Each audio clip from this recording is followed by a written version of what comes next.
Assalamualaikum warahmatullahi wabarakatuh. Kami dari 12 IPS 1 akan menerangkan tentang Kabinet Natsir. Perkenalkan, nama saya Najwa Salsabila. Nama saya Andra. Nama saya Helen Raini. Nama saya Jenis. Selamat menyaksikan. Era demokrasi liberal 1950 sampai dengan 1959 yang dikenal pula dengan era demokrasi parlementer adalah era ketika Presiden Soekarno memerintah menggunakan Konstitusi Undang-Undang Dasar Sementara Republik Indonesia 1950. Nah, periode ini berlangsung dari tanggal 17 Agustus 1950, yaitu sejak pembubaran Republik Indonesia Serikat sampai 5 Juli 1959, yaitu saat keluarnya dekret Presiden.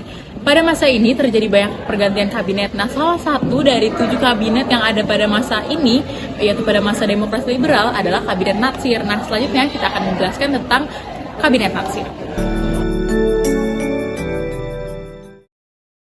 Kabinet Natsir. Kabinet ini beranggotakan Partai Masyumi dengan Partai Nasional Indonesia atau PNI. Kabinet Natsir dibentuk dengan keputusan Presiden Republik Indonesia nomor 9 tahun 1950 pada tanggal 6 September 1950 hingga 21 Maret 1951. Kabinet ini dipimpin oleh Perdana Menteri Muhammad Natsir dan Wakil Presiden Menteri Sri Sultan Hamengkubuwono ke-9.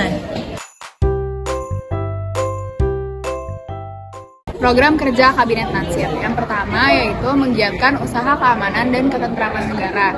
Yang kedua, mencapai konsolidasi dan menyempurnakan susunan pemerintahan.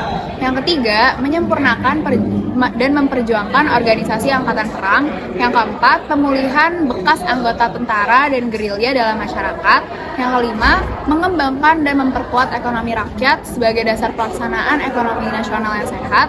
Yang keenam, meningkatkan pembangunan perumahan, kesehatan dan kecerdasan rakyat. Dan yang ketujuh, mempersiapkan penyelenggaraan pemilu dan memperjuangkan masalah Irian Barat.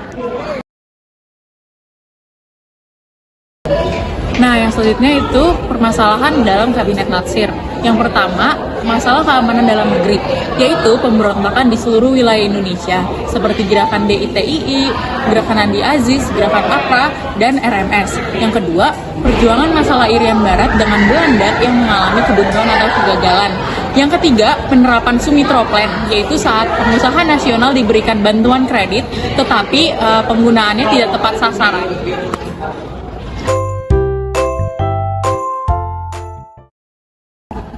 Prestasi yang diraih Kabinet Natsir.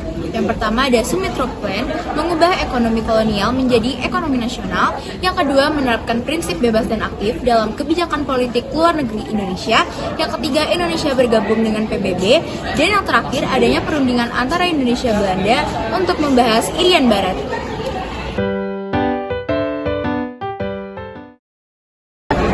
Kabinet Natsir mendapat mosi tidak percaya karena yang pertama, ada kegagalan dalam perundingan mengenai masalah Irian Barat dengan Belanda pada tanggal 4 Desember 1950. Yang kedua, ada kegagalan meredam gerakan separatis di berbagai wilayah Indonesia seperti DITII, Andi Aziz, APRA, dan RMS yang menyebabkan kondisi keamanan dalam negeri kritis.